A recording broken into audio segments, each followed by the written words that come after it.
नमस्कार, अपना उत्तराखंड में आप सभी का स्वागत है। मैं हूं नीलू। करते हैं खबरों की शुरुआत। सबसे पहले खबर पिथौरागढ़ से, जहां पर एक भयावह तस्वीर सामने आई, जहां पर बंगा पानी और जौलजीबी मोटर पुल कभी भी जमींदोज हो सकता है। इस पुल की सुरक्षा दीवार भर भरा कर गिरने लगी है। बॉर्डर में बीआरओ का यह सबसे बड़ा और ऊंचा पुल है। अगर ये पुल जमींदोज होता है तो खासी दिक्कत आने वाले समय में हो सकती है। जिस स्थान पर यह पुल बना है वहां पर आवाजाही के और विकल्प कोई नहीं है, और विकल्प के तौर पर यही पुल है। लेकिन जिस तरह से आप तस्वीरें देख रहे हैं, अगर ये पुल ध्वस्त होता है तो बहुत ज्यादा मुश्किल यहां के लोगों के लिए हो जाएगी। बातचीत करने के लिए विजय वर्धन उप्रेती इस वक्त पिथौरागढ़ से हमारे साथ जुड़ गए हैं। विजय, लगातार पिथौरागढ़ से इस तरह की तस्वीरें निकलकर सामने आई। हमने देखा कि बहुत दिनों के बाद तो जो एनएच था वो ठीक हो पाया, और अब ये नई मुसीबत। जी, निश्चित तौर पर नीलू, ये दिक्कतें पिथौरागढ़ में बीते हफ्ते भर से जो बारिश हुई है उसने कई तरीके की दिक्कतें यहाँ पर खड़ी की हैं। और ये पुल की बात अगर हम करें तो ये बड़ा अहम पुल है। इसलिए भी अहम है कि चाइना बॉर्डर को जोड़ता है, जौलजीबी बंगा पानी मुंशियारी के इलाके को कनेक्ट करता है। अगर ये पुल अगर गिरता है तो निश्चित तौर पे जो 20,000 की आबादी को तो दिक्कत होगी। जो बॉर्डर में हमारे सुरक्षा बल तैनात हैं उनको भी आवाजाही में खासी दिक्कत होगी। उन तक जो जरूरी सामान है उसको देखिए, हालांकि हमारी जो अभी प्रशासन के अधिकारियों से बात हुई है उनका कहना है कि वो इस सुरक्षा दीवार को लगाने का काम तत्काल शुरू करेंगे और किसी भी कीमत पर पुल को गिरने नहीं देंगे। जी, तो क्या वहां पर पहुंच चुकी है बीआरओ की टीम? वहां पर पहुंची है, या फिर एनडीआरएफ, एसडीआरएफ, जो भी पुल का निर्माण और इस दीवार को ठीक करने वाली टीम है, वहां पर पहुंच चुकी है? नीलू, मैं आपको बताऊं, इस रूट पे बीआरओ का काम चल रहा है, कंटिन्यू वो काम करती है। पूरी उनके बीआरओ के जो टीमें हैं वो जगह जगह पर तैनात हैं, जौलजीबी बंगा पानी मुंशियारी में, क्योंकि इसको डबल लेन इस रूट को होना है तो वहां पर काम भी चल रहा है। तो बीआरओ की टीम वहां पर लगी हुई है। जी, चलिए, बहुत बहुत शुक्रिया विजयवर्धन उप्रेती। तो पिथौरागढ़ से ये तस्वीर है, जहां पर अब कहा यह जा रहा है जौलजीबी को जोड़ने वाली जो पुल है वो काफी क्षतिग्रस्त हो गई है। हालांकि कोशिश ये की जा रही है कि जल्द से जल्द इसको दुरुस्त कर लिया जाए। और खबर चमोली से लेते हैं, जहां पर पहाड़ों में भले ही बारिश थम गई हो, लेकिन पहाड़ों के दरकने का सिलसिला नहीं थमा है। आप इन तस्वीरों में देख सकते हैं कि किस तरह से बद्रीनाथ हाईवे पर पहाड़ दरक रहे हैं। ये तस्वीर कर्णप्रयाग से 3 किलोमीटर आगे की उमा महेश्वर आश्रम की बताई जा रही है, जहां पर भारी मलबा आने के कारण बद्रीनाथ एनएच बंद हो गया। वहीं एनएच बंद होने से दोनों ओर के जो वाहन है अब यहां पर फंसकर रह गए हैं।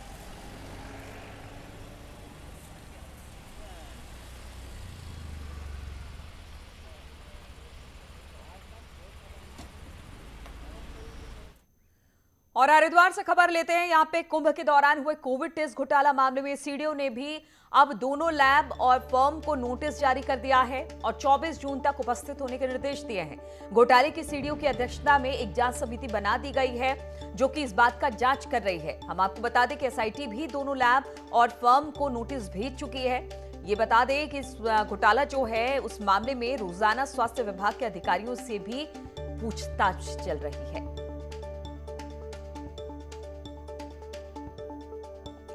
तो सीडीओ ने दोनों लैब और फर्म को अब नोटिस भेजा है। लगातार इस मामले में जांच चल रही है। एसआईटी भी इस पे जांच कर रही है, और रोज जो स्वास्थ्य विभाग के जो अधिकारी हैं जिन्होंने इन फर्मों को हायर किया था, उनसे भी लगातार पूछताछ चल रही है। तो एक बड़ा घोटाला है और इस घोटाले को लेकर लगातार जांच जारी है। बातचीत करने के लिए पुलकित इस वक्त हमारे साथ जुड़ गई है। पुलकित, अब सीडीओ ने भी एक नोटिस जारी किया है और एसआईटी पहले से जांच कर रही है। क्या कुछ उस नोटिस में लिखा गया है? देखिए, जो कुंभ मेले का जो फर्जी कोरोना टेस्ट जो घोटाला है, इसकी जो जांच है वो कई स्तरों पर चल रही है। इसमें जो ये एसआईटी है पुलिस की, वो भी अपनी जांच उन्होंने भी तेज कर दी है। और एक ये जो फर्म है और फर्म के अलावा जो 2 निजी लैब है उनको नोटिस इसमें दिया जा चुका है। और उसके अलावा जो जिला प्रशासन की ओर से जो यहाँ पर एक टीम गठित की गई है, समिति गठित की गई है सीडीओ की अध्यक्षता में, सीडीओ ने भी इन तीनों फर्मों को, कंपनीज को जो है नोटिस जो है भेज दिया है और 24 जून तक उनको यहाँ पर उपस्थित होकर जवाब दाखिल करने के लिए इसमें कहा गया है। और अगर ये उपस्थित नहीं होती हैं, कंपनियां अपना जवाब दाखिल नहीं करती हैं, तो जो भी नियमानुसार जो कार्रवाई बनती है वो कार्रवाई इसमें की जाएगी। तो कहा जा सकता है जो दोनों स्तरों पर जो ये जांच हो रही है, जांच काफी तेज इसमें चल रही है और काफी हद तक ये जांच इसमें आगे बढ़ चुकी है। रोज इसमें घंटों स्वास्थ्य विभाग के अधिकारियों से इसमें पूछताछ की जा रही है। कल की भी यदि बात करें तो कल भी इसमें जो मुख्य जो स्वास्थ्य अधिकारी है, कुंभ मेला के स्वास्थ्य अधिकारी है, उससे इनसे पूछताछ की गई। तो कहा जा सकता है कि जल्द ही इस पूरे मामले का जो अनावरण है वो होने वाला है और जो प्रमुख जो मुख्य इसमें जो आरोपी हैं जिन्होंने भी इसमें गलत किया है, जल्दी ही पुलिस के और अन्य जो अधिकारी। अच्छा पुलकित, ये बताइए, चूंकि शुरुआत से हम इस खबर को दिखा रहे हैं, जब हमारे रिपोर्टर भी नोएडा और दिल्ली पहुंचे थे तो यहाँ पर जिस मैक्स की बात की जा रही थी उस कंपनी का नामो निशान नहीं था। ऐसे में किसको नोटिस जारी किया है, कौन इसका मालिक है, अब तक इस बात का खुलासा हुआ है, कोई नाम सामने आया है? देखिए, जब कुंभ मेले की शुरुआत में जब जो लैब हैं वो आवेदन कर रही थी टेस्टिंग के लिए और जो कंपनी है वो आवेदन कर रही थी, तो जो दस्तावेज उन्होंने मुहैया कराए थे उन दस्तावेजों के आधार पर जरूर जो ये अधिकारियों की ओर से इसमें नोटिस जारी किया गया है। हालांकि न्यूज 18 की टीम पहले ही ये दिखा चुकी है कि जो दस्तावेज उपलब्ध कराए गए थे उन पतों पर, उन एड्रेस पर ऐसा कुछ वास्तविकता में मौजूद ही नहीं है। कंपनी वहां पर एग्जिस्ट ही नहीं करती है। और जो 2 अन्य लैब हैं उनके बारे में अभी इस तरह की कोई बात सामने नहीं आई है। लेकिन क्योंकि जो अधिकारी हैं वो अपने स्तर से इसकी जांच कर रहे हैं और पूरी तरह से लिखित में सभी जो कार्रवाइयां हैं वो की जा रही हैं। अब अधिकारी अपने स्तर से इसमें अपनी जांच करेंगे और यदि उपस्थित नहीं होती हैं जो लैब है उनके प्रतिनिधि और कंपनी के प्रतिनिधि उपस्थित अगर इसमें नहीं होते हैं तो नियमानुसार कार्रवाई की जाएगी। चलिए ठीक है पुलकित, बहुत बहुत शुक्रिया आपका जानकारी देने के लिए। और दीपांकर भी हमारे साथ देहरादून से जुड़ गए हैं। दीपांकर, ये जो कोविड टेस्टिंग का एक बड़ा घोटाला उत्तराखंड में सामने आया है, ये कहीं ना कहीं सरकार के लिए गले की फांस बनता चला जा रहा है। हालांकि अब इसमें जांच तेज कर दी गई है, लेकिन जांच किसके खिलाफ हो रही है अब तक इस बात का खुलासा नहीं हो पाया है कि आखिर वो कौन शख्स है, वो कौन नाम है, कौन सी कंपनी है। क्योंकि हमने जो खुलासा किया था उसमें तो इस तरह की कोई कंपनी एग्जिस्ट करती ही नहीं जिनके खिलाफ कार्रवाई होगी। बिल्कुल नीरू, ये कहीं ना कहीं पूरे सरकार की गले की सांस बनता जा रहा है हरिद्वार कुंभ का मामला, क्योंकि कुंभ का आयोजन न सिर्फ उत्तराखंड का आयोजन था बल्कि देश और दुनिया का आयोजन था।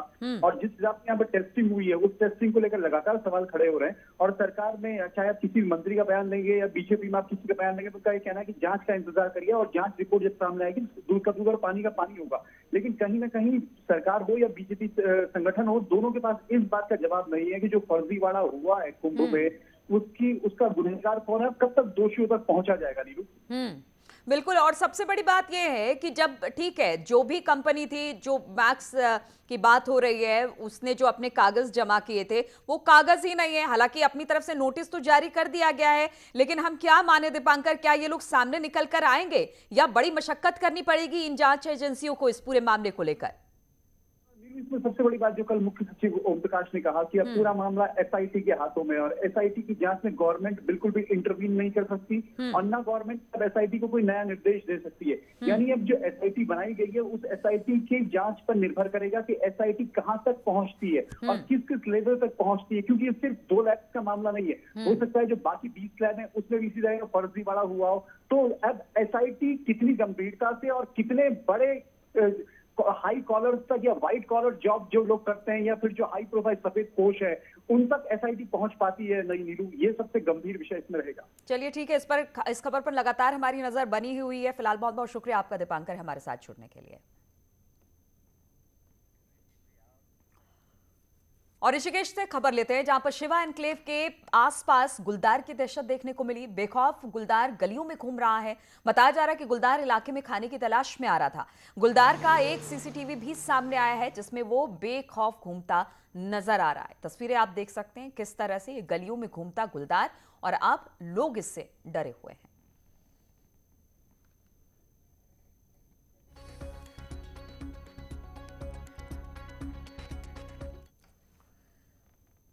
और देवस्थानम बोर्ड पर आम आदमी पार्टी के नेता अजय कोठियाल के बयान पर बवाल मच गया है और अब उन्होंने इस पर माफी मांग ली है। उन्होंने कहा है कि उनके बयान से किसी को ठेस पहुंची हो तो वो उनसे माफी मांगते हैं।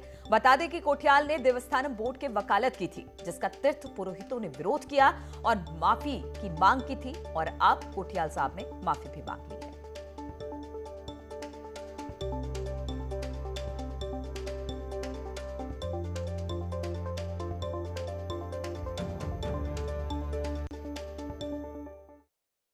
देखो, देवस्थानम बोर्ड पहले तो होना चाहिए, लेकिन प्रेजेंट फॉर्म में बिल्कुल भी नहीं होना चाहिए। इसको पहले तो भंग करना है। उसके बाद में तीर्थ पुरोहितों के पुराने क्या तरीके थे यहाँ पे मंदिर में जो उनके जो जजमान हैं उनके साथ में रिलेशन, फिर उसके बाद में कैसे फंक्शनिंग होती थी, क्या हक हकूक होते थे उनको। मेरे बोलने के तरीके से शायद अगर किसी को दुख हुआ होगा, मैं आपका भाई हूँ, मैं उसके लिए क्षमा चाहता हूँ।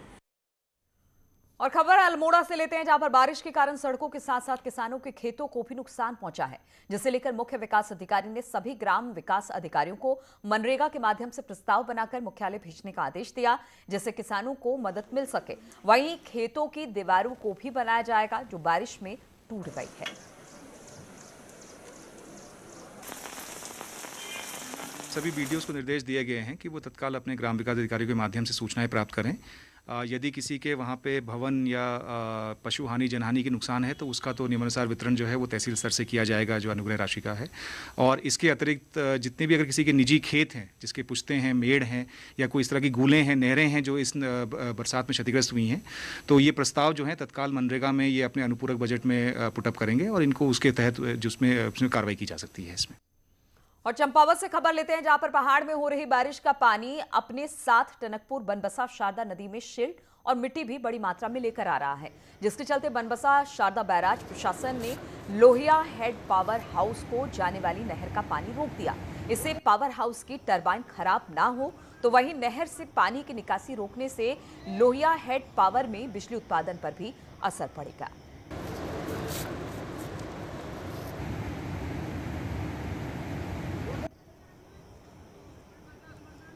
तो पीपीएम चेक करते हैं। इसमें चूँकि सिल्ट, गाद और बहुत सारी चीज़ें आती मिली हुई, तो इसमें अगर 10,000 पीपीएम से ज़्यादा जब सिल्ट होती है तो इसमें हम मेन कैनाल ऊपर से बंद कर देते हैं, क्योंकि इसमें सिल्ट जमने खतरा रहता है और सिल्ट इंजेक्टर बंद होने खतरा रहता है, पावर हाउस को भी नुकसान होने का संभावना रहती है। और टिहरी जिले में आपदा की दृष्टि से घनसाली सबसे ज्यादा संवेदनशील है, जिसे देखते हुए प्रशासन ने इलाके में एसडीआरएफ के साथ साथ डीडीआरएफ की भी तैनाती कर दी है। नदी किनारे की आबादी वाले इलाकों को चिन्हित कर लिया गया है। साथ ही आपदा कंट्रोल रूम से नदियों के जलस्तर पर नजर बनाए रखी जा रही है। वहीं बारिश से क्षतिग्रस्त हुए रास्तों को भी अब ठीक किया जा रहा है। और इससे पहले जितनी भी जगह पर आपदा आई बादल फटने की वजह से मई के महीने में, तो उन सबकी करीब करीब रिपोर्ट्स हमारे पास पहुंच गई है। जितने भी जो तात्कालिक काम होने वाले थे उनका रिव्यू भी ले लिया गया, तो सभी जहां पर पाइपलाइन ठीक करनी थी, रास्ते टेम्पररी बना देने थे, वो सब सारे कार्य हो गए। और जो ज़्यादा मतलब लॉन्ग टर्म वाले कार्य होने हैं, जैसे पुल पुलिया का निर्माण होना है, तो इन सब के भी एस्टिमेट्स करीब 90% आ गए हैं और इन पे पैसा जारी करने की कार्रवाई भी की जा रही है। और कोरोना संक्रमण की तीसरी लहर के लिए स्वास्थ्य विभाग तैयारी पूरी होने का दावा कर रहा है। नैनीताल स्वास्थ्य विभाग का दावा है कि कोविड की तीसरी लहर के लिए नैनीताल, हल्द्वानी, रामनगर में व्यवस्थाएं दुरुस्त की जा रही हैं। वहीं जरूरी दवाओं की खरीद भी कर ली गई है। नैनीताल के सीएमओ ने बताया कि नैनीताल में लेवल 2 की सुविधाओं के साथ ही हल्द्वानी बेस और सुशीला तिवारी में 32 बेड रिजर्व किए गए हैं।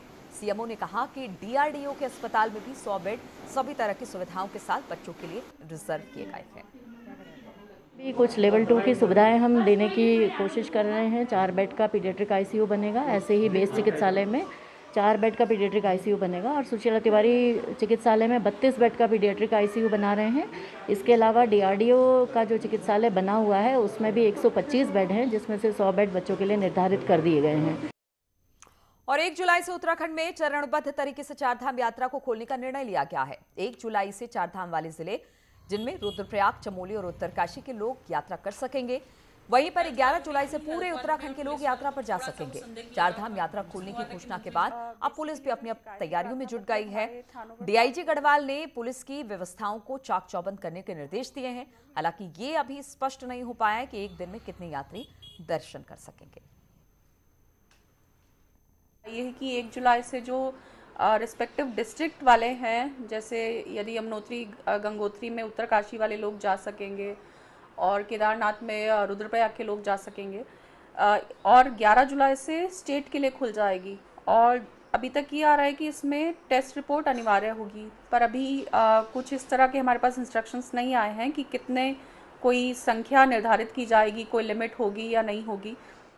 और हरिद्वार के Atal Bihari Vajpayee state guest house के निर्माण कार्य की गुणवत्ता की हकीकत 3 सालों में ही सामने आ गई।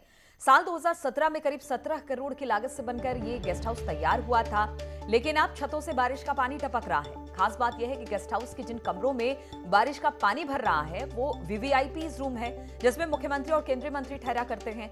गेस्ट हाउस के व्यवस्था अधिकारी की ओर से कई बार इस बात की शिकायत विभागीय अधिकारी से की गई, लेकिन अभी तक गेस्ट हाउस की मरम्मत नहीं हो पाई है। अर्धकुंभ 2016 की निधि से कार्यदायी संस्था गढ़वाल मंडल विकास निगम ने लुधियाना की एक कंपनी से गेस्ट हाउस का निर्माण कराया था। 24 कमरों के स्टेट गेस्ट हाउस के निर्माण में करीब 17 करोड़ रुपए की लागत आई थी। फिलहाल राज्य संपत्ति विभाग गेस्ट हाउस का संचालन कर रहा है। टपकने वाली बात है, पानी का रिसाव है, तो ये छत से जो है पानी का रिसाव हो रहा है और वीवीआईपी कक्षों में पानी भर जा रहा है, जिससे फॉल सीलिंग टूट गई हैं और भी कई नुकसान हो गए हैं। तो इस संबंध में हमने मेला अधिकारी महोदय से भी अनुरोध किया था। उन्होंने भी हमारे अनुरोध को स्वीकार करते हुए एक टेक्निकल टीम गठित की। टेक्निकल टीम की रिपोर्ट आनी अभी बाकी है। जैसे रिपोर्ट आएगी तो तदनुसार कार्रवाई होगी। और हरिद्वार में जिला प्रशासन के सहयोग से मंदिरों में ग्रीन टेंपल योजना चलाई जा रही है, जिसके तहत मंदिरों में चढ़ने वाले फूलों से जैविक खाद और अगरबत्ती बनाई जा रही है।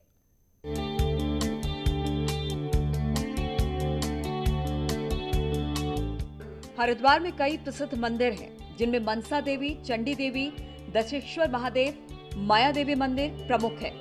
इन मंदिरों पर श्रद्धालुओं की भीड़ लगी रहती है और बड़ी मात्रा में फूल और अन्य चढ़ावे चढ़ते हैं। मंदिरों में चढ़ने वाले ये चढ़ावे बाद में न सिर्फ वेस्ट होते हैं, बल्कि गंदगी का भी कारण बनते हैं। जिला प्रशासन की तरफ से हरिद्वार ने मनसा देवी मंदिर में शुरुआती चरण में ग्रीन टेंपल योजना शुरू की है। इसमें कुछ खास मशीनों द्वारा मंदिरों पर चढ़े फूलों से खाद और अगरबत्ती बनाई जा रही है। करीब 1 महीने की प्रक्रिया के बाद खाद तैयार होती है, जो जैविक खेती और फूलों के गमले में इस्तेमाल होती है। हमारे श्री मनसा देवी मंदिर ट्रस्ट द्वारा और जिला अधिकारी के सहयोग से यहाँ पर फूलों की कंपोस्ट खाद तैयार की जा रही है, जो 100% ऑर्गेनिक है। उसको 1 महीने लगता है बनने में। बनने के बाद में उसको सुखा करके गमले में डालने के लिए तैयार हो जाती है और उसकी धूप बत्ती भी बनाई जाती है। जैविक खाद और अगरबत्ती बनाने के इस काम में महिलाओं के स्वयं सहायता समूह की सहायता ली जा रही है। इससे अच्छी गुणवत्ता की खाद के उत्पादन के साथ साथ कुछ लोगों को रोजगार भी मिल रहा है। आने वाले दिनों में दूसरे मंदिरों में भी इस योजना को शुरू किया जाएगा, जिसमें आईटीसी कंपनी द्वारा प्रायोजित एक कार्यक्रम लाया गया, ग्रीन टेंपल ग्रीन हरिद्वार। तो उसमें सूखा कचरा और गीला कचरा 2 तरह की व्यवस्था बनाई गई। सूखा कचरा से जैसे प्रसाद है, फूल है इत्यादि, एक अलग रख करके उससे खाद भी वायुजैविक खाद बना करके और धूप बत्ती अगरबत्ती का एक प्रोग्राम बनाया गया है। सभी मंदिरों में श्रद्धालु फूल प्रसाद जैसी चीजें चढ़ाते हैं। ये सभी चढ़ावा बाद में गंदगी का कारण बनता है, लेकिन हरिद्वार के मनसा देवी मंदिर में चढ़ावे से खाद और अगरबत्ती बनाना अच्छी पहल है। न्यूज़ 18 के लिए हरिद्वार से पुलकित शुक्ला की रिपोर्ट। तो इन्हीं तमाम खबरों के साथ इस बुलेटिन में फिलहाल इतना ही। रुकेंगे छोटे से ब्रेक के लिए। ब्रेक के बाद भी खबरों का सिलसिला जारी।